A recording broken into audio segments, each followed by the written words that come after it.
Selamat pagi teman-teman, selamat hari Minggu. Hari ini kita masih ibadah secara online. Kita akan buka ibadah kita dengan berdoa. Marilah kita berdoa. Terima kasih Tuhan atas kasih, berkat, dan penyertaan-Mu selama seminggu yang telah lewat ini. Hari ini kami berkumpul untuk beribadah secara online. Tuhan pimpin kami dari awal sampai akhir ibadah kami. Dalam nama Tuhan Yesus kami berdoa. Amin.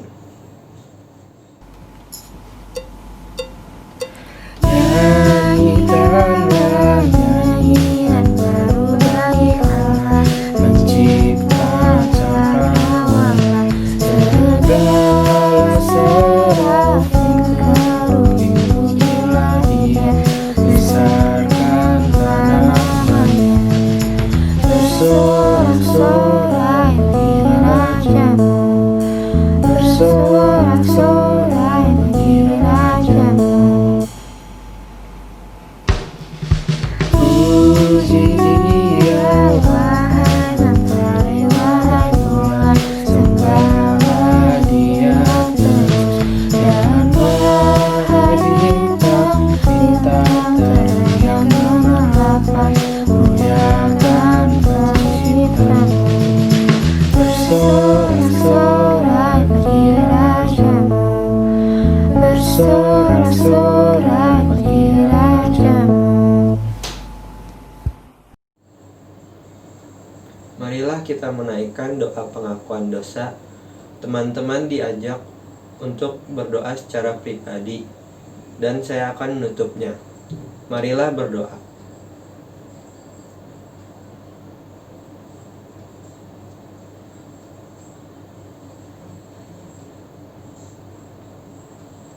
Tuhan, inilah anak-Mu yang telah mengaku dosa. Ampunilah kami atas dosa yang telah kami perbuat. Pimpin kami agar dapat hidup seturut kehendak-Mu. Amin. Seperti rusa yang haus rindu aliran sungai-Mu, hatiku tak tahan menunggu.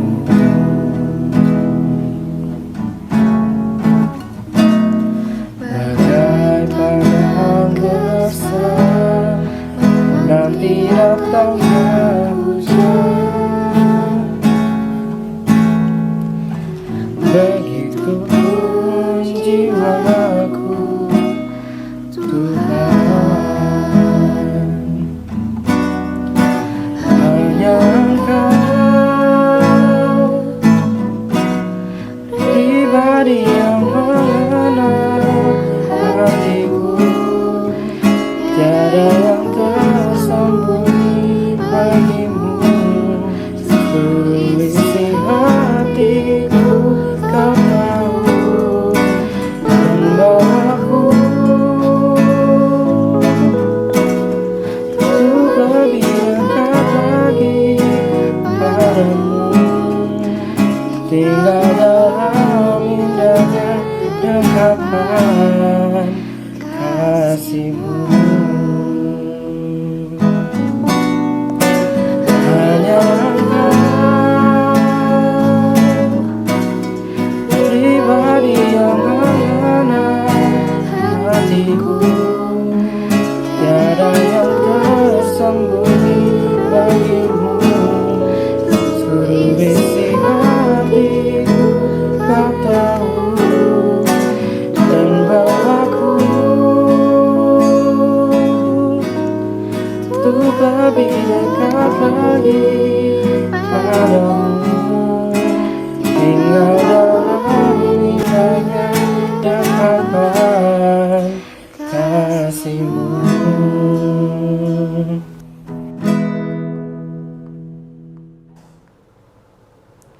Halo, selamat pagi teman-teman remaja yang dikasihi Tuhan.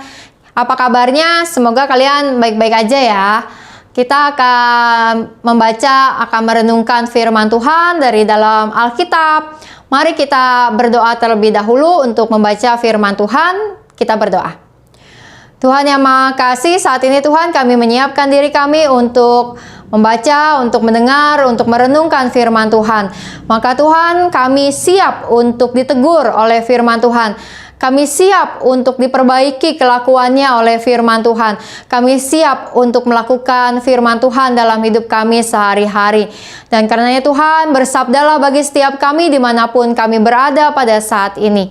Hanya dalam nama Tuhan Yesus Kristus kami berdoa. Amin. Teman-teman remaja yang kasih Tuhan, misalkan satu kali saya membeli pizza, ada 4 potong. Lalu saya makan 1. Saya udah kenyang nih. Jadi saya masih punya 3 potong pizza. Kebetulan pizza adalah makanan kesukaan kamu dan adik kamu yang TK.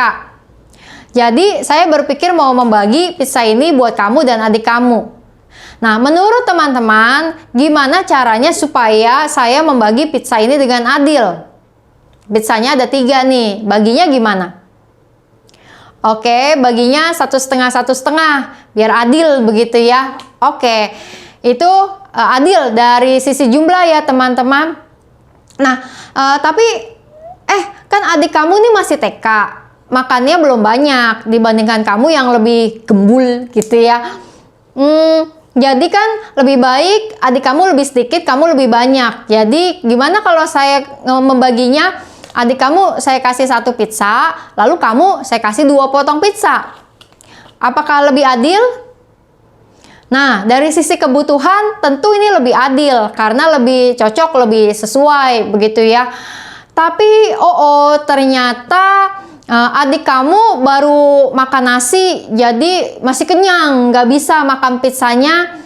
Dan akhirnya ya udah, saya nggak jadi bagi pizzanya buat adik kamu. Jadi saya punya 3 potong pizza buat dikasih ke kamu. Adil nggak? Adil, karena adik kamu udah kenyang, nggak bisa makan. Kecuali kalau kemudian mau disimpan pizzanya, atau kalau ternyata kamu juga baru makan, jadi ya udah pizzanya balikin ke saya aja yang makan semuanya gitu ya. Oke, teman-teman, ini adalah sebuah simulasi tentang bicara keadilan. Keadilan, rasa adil, karakter adil adalah hal yang paling penting dalam kehidupan kita manusia bersama dengan karakter-karakter baik yang lainnya yang harus kita miliki. Dan adil itu juga menjadi hal yang penting sebagai orang-orang beriman, sebagai orang-orang Kristen, bahwa kita juga harus menjadi orang-orang yang punya karakter adil dalam hidup kita. Nih, buktinya di dalam Alkitab Filipi 4 ayat 8, teman-teman. Ada satu ayat yang mendaftarkan tentang semua hal yang baik ya. Kamu pasti udah pernah dengar, udah pernah belajar juga.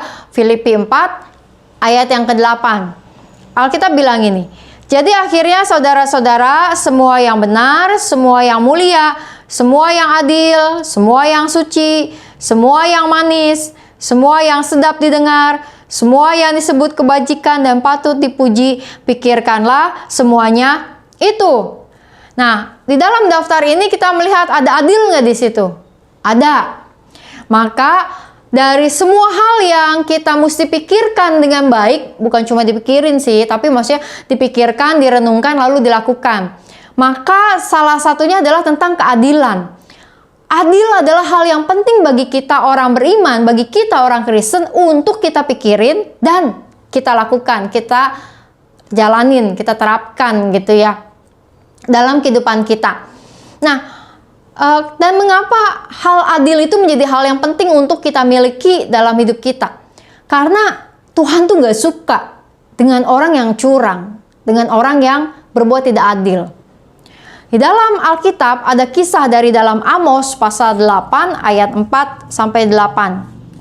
Firman Tuhan mengatakan gini. Amos 8 ayat 4-8. Dengarlah ini kamu yang menginjak-injak orang miskin dan yang membinasakan orang sengsara di negeri ini. Jadi ada orang pada saat itu, orang-orang yang suka berbuat curang, orang-orang yang di sini istilahnya menginjak-injak orang miskin gitu ya. Jadi mereka adalah orang kaya yang memperlakukan sewenang-wenang orang miskin. Dan orang ini kemudian berpikir di ayat 5, Bilakah bulan baru berlalu supaya kita boleh menjual gandum, dan bilakah hari Sabat berlalu supaya kita boleh menawarkan terigu dengan mengecilkan eva, membesarkan shikal, berbuat curang dengan neraca palsu.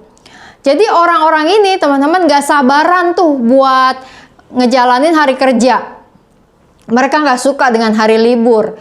Karena kalau libur mereka gak bisa kerja, mereka gak bisa jualan, mereka gak bisa berbuat curang. Jadi mereka pengen cepat bisa hari kerja, hari masuk supaya mereka bisa jualan, dan jualannya mereka adalah jualan dengan berbuat yang curang.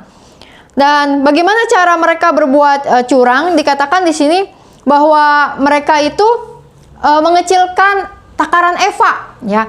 Eva ini adalah takaran untuk gandum. Jadi kalau orang jualan gandum maka kan ditakar gitu ya. Nah, jadi dia mengurangi takaran eva itu biasanya caranya modusnya adalah di bagian bawah evanya itu diganjel gitu ya. Jadi kan isi dari si evanya, isi dari takarannya itu akhirnya nggak bisa penuh gitu ya. Jadi misalnya 3 takar 3 eva, orang yang membeli gandum itu mikir oh beneran 3 eva, pas sampai rumah di takar ulang, loh kok kurang gitu, karena sebenarnya si penjual itu dia mengganjal, mengecilkan takarannya itu. Dan dibilang juga mereka memberatkan shikal. Shikal ini batu timbangan. Jadi kalau misalnya ada orang yang jualan, misalnya orang jual anggur ke dia gitu ya, maka ada timbangan, oh 1 shikal nih segini, anggurnya segini gitu. Tapi dengan cara curang, shikalnya ini diberat-beratin gitu ya, bisa ditambahin, ditempelin lapisan batu atau apa sehingga jadi berat. Jadi orang yang udah ngasih anggur, loh kok masih kurang, anggurnya, jadi dia bisa dapatin banyak gitu ya. Nah, dan dikatakan dengan neraca palsu, neraca yaitu dimainkan, timbangannya itu dimainkan supaya jadi tidak seimbang, nggak sebanding gitu.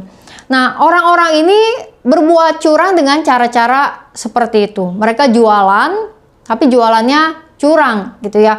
Mereka nipu-nipu, mereka berbuat nggak adil gitu ya. Dan itu udah ada tuh zamannya Nabi Amos pada waktu itu, dan Tuhan nggak suka dengan orang-orang yang seperti itu gitu ya. Di ayatnya yang ke-6, bahkan orang-orang itu berkata, supaya kita membeli orang lemah karena uang, dan orang yang miskin karena sepasang kasut, dan menjual terigu rosokan. Jadi mereka menjual terigu rosokan. Terigu rosokan itu terigu yang udah jelek, yang udah rusak, yang udah expire, tapi mereka masih jual juga gitu ya. Dan mereka juga kemudian membeli orang lemah, orang-orang miskin yang bahkan mereka nggak bisa beli sendal atau kasut, padahal itu kan sangat penting untuk jalan ke sana sini. Bayangkan kalau Ciaka, tapi orang-orang miskin ini nggak bisa bayar, akhirnya mereka harus jadi kayak jadi budaknya si orang-orang yang jahat ini, orang-orang yang curang ini, hanya untuk mendapatkan sendalnya itu gitu ya. Nah, orang-orang yang jahat, orang-orang yang berbuat curang itu berkata seperti itu, tapi kemudian Tuhan mengatakan di ayat yang ke-7, Tuhan telah bersumpah demi kebanggaan Yakub, bahwasanya aku tidak akan melupakan untuk seterusnya segala perbuatan mereka. Tidakkah akan gemetar bumi karena hal itu sehingga setiap penduduknya berkabung? Tidakkah itu seluruhnya akan naik seperti sungai Nil, diombang-ambingkan dan surut seperti sungai Mesir? Jadi Tuhan bilang nih sama orang-orang yang berbuat jahat itu melalui Nabi Amos, Tuhan tuh gak suka. Dan Tuhan gak akan lupa dengan perbuatan-perbuatan jahat mereka. Apa maksudnya? Akan ada hukumannya. Orang yang curang itu hidupnya nggak akan tenang. Mereka akan dapat hukuman dari Tuhan. Dan mereka juga nggak akan sejahtera karena selalu dikejar-kejar perasaan takut kebohongannya itu, kecurangannya itu akan ketahuan oleh orang lain. Dan karenanya kita mau belajar untuk tidak menjadi orang-orang yang berbuat curang seperti itu. Karena Tuhan nggak suka, dan perbuatan curang nggak akan membuat kita hidupnya jadi sejahtera. Nah, teman-teman, kalau kita mungkin bisa bilang, oh itu kan zamannya Nabi Amos dulu ya gitu ya. Apakah zaman sekarang orang juga masih ada yang suka curang? Oh iya, kalau kita melihat ya di mana-mana Katakanlah dalam suasana pandemi ini ya teman-teman, waktu di awal-awal pandemi, masker itu jadi barang yang paling penting kan yang kita cari, karena banyak tuh yang jual-jual masker tapi nipu-nipu gitu ya. Atau juga orang yang ngasih sumbangan sembako begitu ya, tapi ternyata sembakonya udah expire gitu ya, berasnya udah berkutu gitu ya, tapi mereka udah dapat nama, harga diri, dan publikasi dan sebagainya begitu ya. Ada orang-orang yang kadang berbuat curang, orang-orang yang berbuat gak adil buat orang lain gitu ya, orang-orang yang memperlakukan sesamanya dengan sewenang-wenang, itu ada di mana-mana. Tapi kita mau belajar nih teman-teman, jangan kita menjadi seperti orang-orang yang berbuat curang itu. Karena tadi bahwa karakter adil, hal yang adil itulah yang harus kita pikirkan. Hal-hal yang baik itulah yang harus kita pikirkan sebagai anak-anak Tuhan, sebagai orang-orang yang beriman, sebagai orang-orang Kristen. Kita harus jadi orang yang adil. Nah, lalu bagaimana nih untuk bisa menjadi orang yang adil? Ada 3 hal teman-teman untuk menjadi orang yang adil. Pertama, hargai diri sendiri. Ya. Kita nggak akan bisa berbuat adil, nggak akan ngerti tentang keadilan kalau kita nggak menghargai diri kita sendiri. Ketika kita tidak memahami tentang apa yang kita lakukan, apa yang kita pikirkan, apa yang menjadi imbas dari perbuatan kita, kita harus menghargai diri kita sendiri. Lalu yang kedua adalah hormati hak dan martabat orang lain. Ya. Keadilan itu bukan tentang diri kita sendiri yang dapat banyak hal, dapat keuntungan, dapat kenyamanan buat diri kita. Tapi bagaimana kita bisa berbuat kepada orang-orang lain sesuai dengan hak dan martabatnya mereka. Kita menaruh hormat kepada orang-orang lain dalam hidup kita. Bahwa orang lain kita perlakukan dengan sebaik-baiknya, dengan seimbang, dengan memperlakukan orang lain sesuai dengan apa yang mereka butuhkan. Lalu yang ketiga adalah peka dan peduli terhadap kebutuhan orang lain. Tadi ya, kalau misalnya kamu dan adik kamu yang TK, kan kebutuhannya beda tuh. Kamu makannya banyak, adik kamu enggak, begitu ya. Maka kalau dari sisi jumlah akan jadi adil kalau pembagiannya 1,5. Tapi itu nggak akan sesuai dengan kebutuhan. Kamu masih lapar, adik kamu mungkin kekenyangan, nggak bisa ngabisin tuh semua pizzanya, jadi kebuang gitu ya. Nah, jadi bagaimana kita peka dengan kebutuhan orang lain gitu ya. Misalnya katakanlah kita mau ngebantu orang di suasana pandemi ini, pasti kita udah tahu lah, kita yang ngebantu orang yang kekurangan, kita nggak mungkin ngebantu orang yang udah berkelebihan, ya nggak? Nggak mungkin kan orang yang udah kaya, yang bisa makan di restoran tiap hari, yang bisa makan banyak setiap hari, lalu kita kasih sumbangan sembako misalnya. Sementara orang yang nggak bisa makan justru nggak dapat, ya kan enggak. Kita pasti akan ngasih sembako itu buat orang yang kesusahan makan gitu. Orang yang udah punya banyak makanan nggak akan kita kasih. Itu adalah keadilan sesuai kebutuhan. Bahwa kita mengenali, ya kita mengenali, kita peka dengan kebutuhan orang lain, dan kita berusaha untuk menolong orang itu supaya hidupnya menjadi seimbang, supaya hidupnya menjadi baik kembali gitu ya. Nah, yang akan menjadi adil adalah kalau orang yang berkelebihan, yang punya, yang kemudian memberikan bantuan kepada orang-orang yang nggak punya gitu ya. Nah, tapi itu kan bicara tentang hal-hal yang besar ya teman-teman. Nah, keadilan tuh bicara bukan hanya tentang hal-hal yang besar, bukan hanya tentang perbuatan yang berimbas secara menyeluruh atau secara mengglobal begitu ya. Namun karakter keadilan adalah bicara tentang bagaimana dalam kehidupan kita sehari-hari kita tadi menghargai diri kita sendiri, menghormati martabat orang lain, serta peduli dengan kebutuhan mereka. Nah, hal itu adalah hal yang perlu kita latih dari sedini mungkin. Sejak kita remaja, maka menjadi hal yang penting kita melatih diri kita untuk menjadi orang yang adil. Misalkan, kepada orang tua kita, papa dan mama kita. Mama kita sering ngebolehin kita berbuat apa aja. Mama kita yang sering ngasih uang jajan sama kita lebihan. Jadi kita merasa bahwa kita lebih dekat sama mama, lebih sayang sama mama begitu ya. Jadi kalau kita ngomong sama mama, kita bisa ngomong baik-baik. Ya, ramah ke mama, "Ma, aku pulang," gitu ya. Atau pas mau kita pergi, "Ma, aku pergi," gitu ya. Tapi kalau ke papa, karena papa jarang ngasih uang jajan lebihan, suka ngelarang ini itu, maka lalu kita mungkin berpikir, oke, nggak perlu ramah lah sama papa. Kalau pergi nggak usah ngomong, pulang nggak usah bilang, begitu ya. Nah, padahal kalau bicara tentang keadilan, bersikap adil kepada orang tua kita, dua-duanya orang tua kita loh. Pembagian tugas di antara papa dan mama ya memang mungkin seperti itu. Mama yang ngebolehin, papa yang ngelarang, kan gitu. Atau bahwa mama yang bertugas ngasih uang jajan, papa yang ngasih uangnya ke mama. Atau bahwa ya memang pengeluaran uang jajan kamu emang dari mama, begitu ya. Dari apa yang penghasilan mama. Kan kita nggak tahu tuh pembagian-pembagian kayak begitu. Lalu kemudian kita memperlakukan papa dan mama dengan cara yang nggak adil. Oh, yang ngasih ke kita hal-hal menyenangkan kita baik-baikin gitu ya. Atau sebaliknya, kalau papa kita yang baik sama kita ramah-ramah ke papa, lalu kita jutekin mama gitu. Kedua-duanya orang tua. Jadi kita harus berbuat secara adil kepada mereka, menghormati mereka sebagai orang tua. Apakah kemudian mereka memberikan sesuatu yang kita mau atau enggak, mereka tetap orang tua kita yang harus kita perlakukan dengan adil, yang tetap harus kita hormati martabatnya sebagai orang tua. Nah, atau juga misalnya keadilan sama adik dan kakak kita, begitu ya.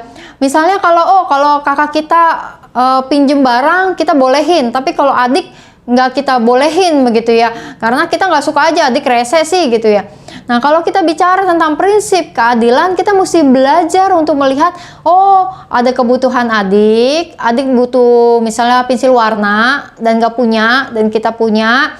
Oke, kita juga bisa pinjemin, tapi misalnya kita bilang, Dek, jangan dirusakin, jangan dipatahin, hal-hal yang seperti itu. Tapi kalau kita misalnya tahu nih adik kita punya kebutuhan pensil warna, kita punya, nggak mau, pokoknya nggak mau gitu.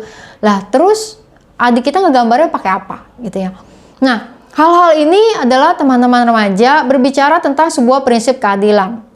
Dan hak keadilan itu tadi dari Filipi 4 ayat 8 merupakan hal yang perlu kita terus pikirin, yang perlu terus kita terapin dalam kehidupan kita setiap hari. Karena adil itu, karakter adil adalah bagian dari hidup kita sebagai orang-orang beriman. Dan Tuhan gak suka dengan orang yang berbuat gak adil. Tuhan gak suka dengan orang-orang yang curang. Pada zamannya Amos, Tuhan menghukum orang-orang yang berbuat curang.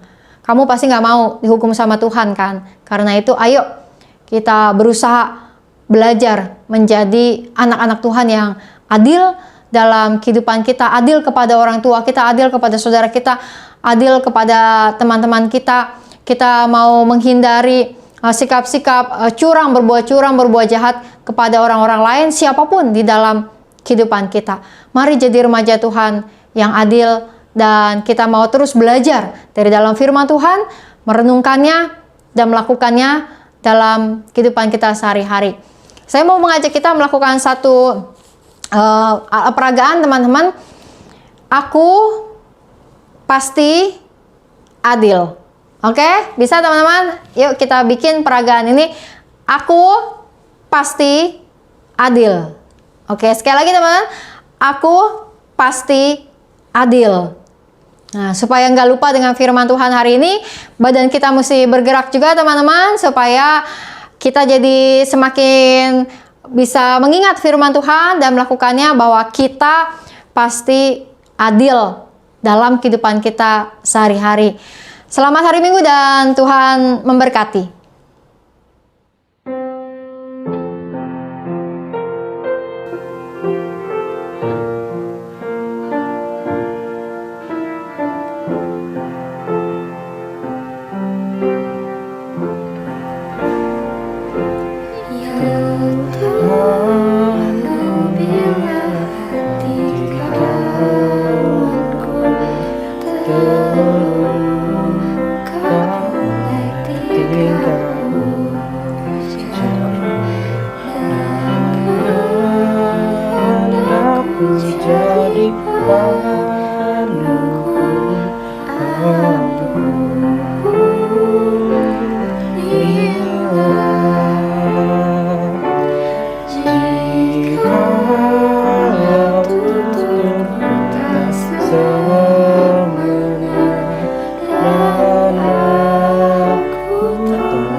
Marilah kita berdoa syafaat.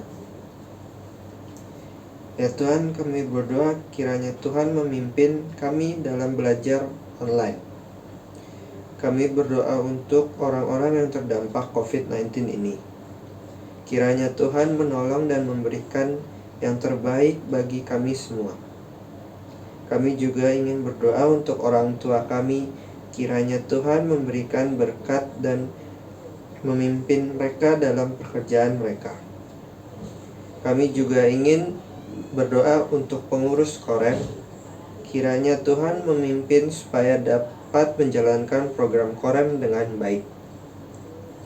Terima kasih Tuhan, dalam nama Tuhan kami berdoa. Amin.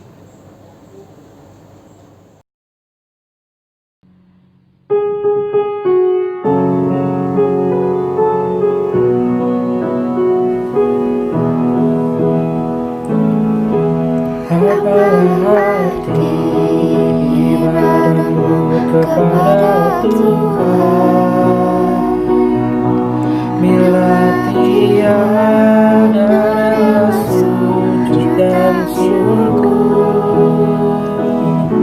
Apalah arti ibadahmu kepada Tuhan, bila tiada hati tulus dan syukur. Ibadah sejati jadikanlah persembahan, ibadah sejati kasihilah sesamamu. Ibadah sejati yang berkenan bagi Tuhan, jujur dan tulus ibadah murni bagi Tuhan. Marilah ikut melayani orang berkebutuhan, agar iman tetap kuat serta teguh. Itulah tugas pelayanan juga panggilan, persembahan yang berkenan bagi Tuhan. Ibadah sejati jadikanlah persembahan, ibadah sejati kasihilah sesamamu. Ibadah sejati yang berkenan bagi Tuhan, jujur dan tulus ibadah murni bagi Tuhan.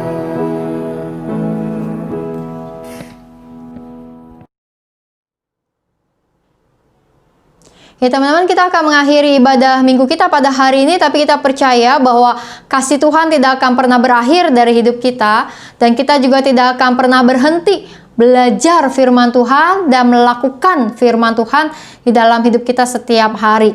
Kini arahkanlah hatimu kepada Tuhan dan terimalah berkat Tuhan. Kasih karunia dari Allah Sang Bapa, Putra, dan Roh Kudus yang menguatkan dan meneguhkan hidupmu dari sekarang sampai selama-lamanya. Amin.